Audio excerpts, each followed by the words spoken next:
Ini dua kepala dinas dan juga ada petinggi dari DPRD Jawa Timur. Itu artinya ada dari eksekutif dan juga dari legislatif. Dan KPK memiliki waktu 1 kali 24 jam untuk menetapkan status ke-6 orang yang ditangkap dalam operasi tangkap tangan kemarin. Itu artinya sore atau malam hari ini KPK akan menetapkan status dari ke-6 orang tersebut, akan meningkatkan status mereka ke tersangka atau tidak. Dan sebelumnya KPK telah melakukan penyegelan di ruang sekretariat dan juga Ketua Komisi B DPRD Jawa Timur, dan juga melakukan penggeledahan di rumah Ketua Komisi B DPRD Jawa Timur yakni M. Basuki yang juga merupakan Wakil Ketua Fraksi Partai Gerindra. Fitri. Baik, terima kasih Saza. Dari Jakarta kita akan beralih ke Surabaya, Jawa Timur. Prihadi, dengan ditahannya para anggota DPRD Jawa Timur ini, apa tanggapan dari Gubernur Jawa Timur terkait kasus ini? Ya Fitri, ditemui di ruang kerjanya, Gubernur Jawa Timur Soekarwo menegaskan ia mendapatkan informasi terkait dengan dibawanya seorang legislator dan juga 2 pejabat pemerintahan daerah Provinsi Jawa Timur ke Jakarta oleh penyidik Komisi Pemberantasan Korupsi.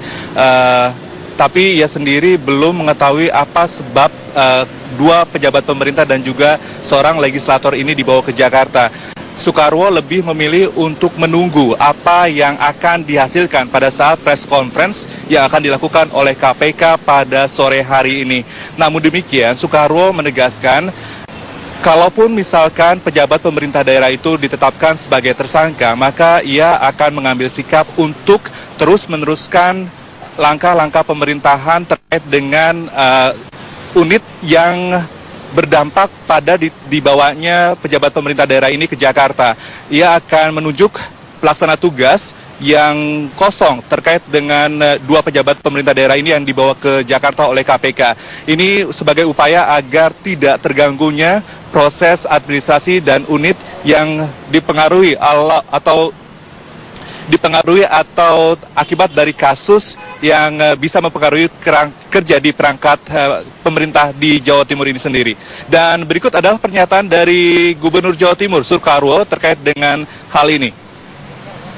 Sementara saya nunggu rilisnya KPK, tapi yang 2 itu sudah kita siapkan PLT-nya ya, agar organisasinya jalan. Kita belum tahu persis apa yang terjadi, nanti biar penjelasan dari KPK rilisnya seperti apa. Sementara itu Fitri, terkait berbeda dengan sikap yang diambil oleh Gubernur Jawa Timur Soekarwo, anggota DPRD Jawa Timur sendiri lebih memilih pasif dengan menunggu dari apa langkah yang dilakukan oleh anggota DPRD atau DPRD Jawa Timur sendiri terkait dengan dibawanya seorang legislator oleh KPK ke Jakarta. Mereka lebih memilih untuk menunggu hasil yang ditetapkan oleh KPK pada saat press conference hari ini. Langkah selanjutnya adalah rapat oleh Ketua Dewan DPRD Jawa Timur untuk menentukan nasib selanjutnya yang akan diterima atau yang akan sanksi administratif yang akan diterima oleh seorang legislator yang kemarin diperiksa atau digeledah kantornya pada Senin sore. Fitri, kembali ke Jakarta.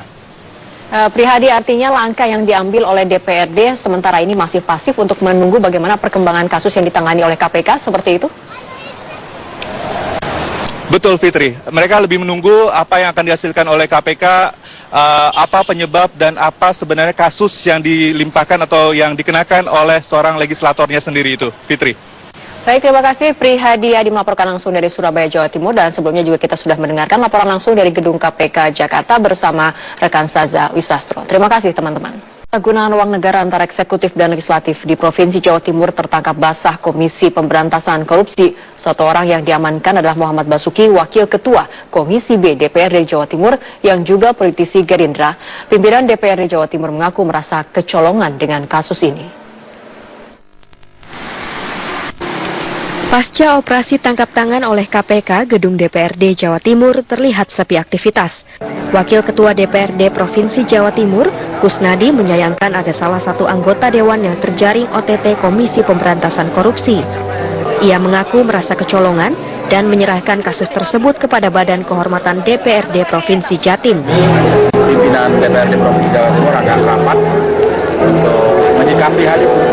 Dan ini suatu bagi kami ini suatu bahasanya kecolongan yang luar biasa, dan kami sangat sedih kenapa itu bisa terjadi. Penggeledahan dan penyegelan ruang kerja Ketua Komisi B dilakukan KPK karena diduga terkait operasi tangkap tangan yang melibatkan oknum anggota Dewan. Penyidik KPK juga membawa 3 staf Komisi B DPRD Jawa Timur untuk dimintai keterangan lebih lanjut. Tak hanya kantor, penggeledahan maraton selama 14 jam di rumah Ketua Komisi B DPRD Jawa Timur di Jalan Putat Gede Baru 3 nomor 5B. Di rumah ini, petugas membawa berkas dan tas yang diduga barang bukti terkait OTT Muhammad Basuki. Diduga, Ketua Komisi B DPRD Jatim tersebut menerima gratifikasi dari sejumlah kepala dinas di Pemprov Jatim.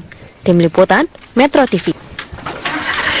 Isi-isi apa saja yang tertuang dalam Fatwa MUI nomor 7 tahun 2014 tadi yang sempat kami catat yang sudah dibacakan adalah dalam bermuamalah di media sosial wajib bagi umat muslim khususnya untuk memperhatikan, meningkatkan ketakwaan dan keimanan, tidak mendorong kemaksiatan, mempererat ukhuwah atau persaudaraan baik Islamiyah, Wataniyah dan Insaniyah, serta tadi juga dibacakan bahwa setiap muslim bermuamalah di media sosial dilarang untuk melakukan ghibah, fitnah, ujaran kebencian, tidak melakukan bullying, menyebarkan hoax atau berita bohong, menyebar berita pornografi, serta menyebar konten benar tetapi tidak sesuai tempat dan waktunya. Dan tadi juga Sekjen MUI juga menjelaskan mengapa Fatwa MUI ini dikeluarkan oleh Majelis Ulama Indonesia. Ini dikarenakan munculnya kekhawatiran bahwa banyaknya berita bohong atau berita hoax yang begitu menyebar hingga menimbulkan tindakan persekusi, hingga MUI pun mengeluarkan Fatwa MUI yang sudah digarap bersama dengan Kementerian Komunikasi dan Informatika sejak Januari 2017 dan rampung pada 23 Mei 2017 hingga hari ini disampaikan dalam konferensi pers. Atau karena tidak tahu harus bertaubat. Dan saat ini pun dari Sekjen MUI sedang membacakan bahwa dalam Fatwa MUI nomor 7 tahun 2014 ini juga tertuang bagaimana sebenarnya pedoman ketika seseorang menuliskan berita atau konten di media sosial serta menyebarkan berita tersebut, dan juga ada 4 poin yang direkomendasikan dalam Fatwa MUI ini kepada pemerintah, kemudian juga DPR serta masyarakat yang menggunakan media sosial. Selain itu juga dalam Kementerian Komunikasi dan Informatika juga menyatakan bahwa tidak hanya sebatas pada Fatwa MUI ini, nanti juga setelah acara Fatwa MUI ini juga Kementerian Komunikasi dan Informatika juga bekerja sama dengan PWI dan juga GKI untuk menyebarkan bagaimana sebenarnya berita bohong atau ini harus dihindari oleh para masyarakat ataupun para pengguna media sosial, dan juga ketika menerima informasi tidak langsung menyebarkannya, namun perlu proses verifikasi, yakni melalui proses tabayun. Ini juga tertuang dalam Fatwa MUI nomor 7 tahun 2014.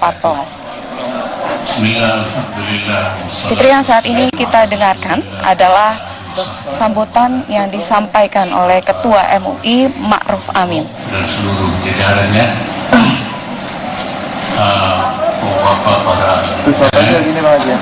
para wartawan, pengurus ulama dan pengurus komisi fatwa.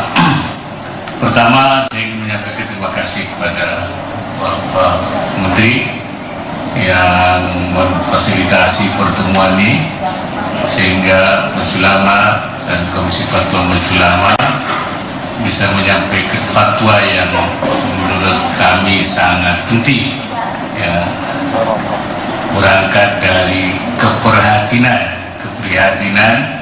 kami dari Majelis Ulama, para ulama terhadap perkembangan daripada maraknya konten medsos yang tidak saja positif tapi juga negatif.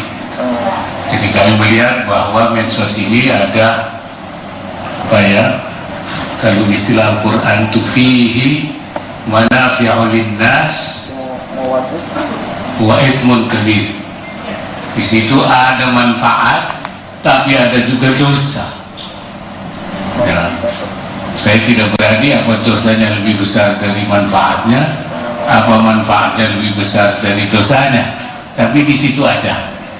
Dipilihnya bulan Ramadan ini, saya kira memilih waktu yang tepat, timing, karena bulan Ramadan ini bulan kita sedang dilatih mampu menahan diri.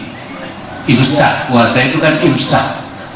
Nah, ini ada kaitannya dengan menahan diri daripada menggunakan medsos dengan tidak baik, dengan buruk, ya.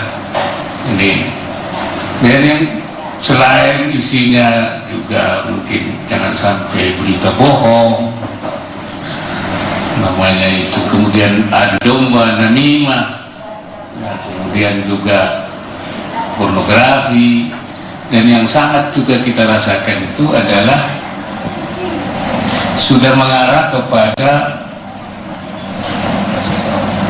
kebencian dan permusuhan, at-taghadhu wat-takhasum. Nah, ini yang dilarang oleh agama.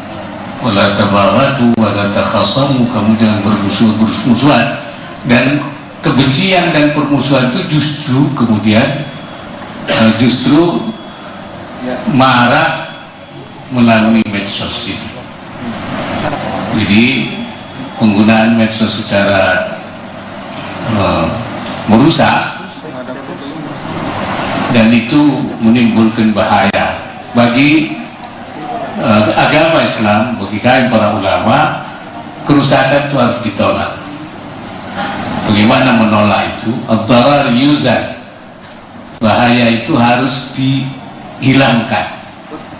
Oleh karena itu langkah yang kami ambil sesuai Fitri, itu tadi sebagian dari pernyataan mengapa alasan dari MUI mengeluarkan fatwa bahwa ada kekhawatiran munculnya berita bohong atau hoax di media sosial, khususnya dalam bulan Ramadan ini adalah momentum bagi umat muslim khususnya untuk bisa menahan diri untuk tidak menyebarkan berita ataupun isi konten yang berunsur negatif yang menimbulkan pertikaian. Berikut adalah tadi pernyataan yang sudah disampaikan dan masih berlangsung dari Ketua MUI Ma'ruf Amin, dan kami masih akan mendengarkan bagaimana nantinya konferensi pers mengenai fatwa MUI nomor 7 tahun 2014 tentang hukum dan pedoman bermuamalah melalui media sosial. Fitri. Baik, terima kasih Putri Lukman dengan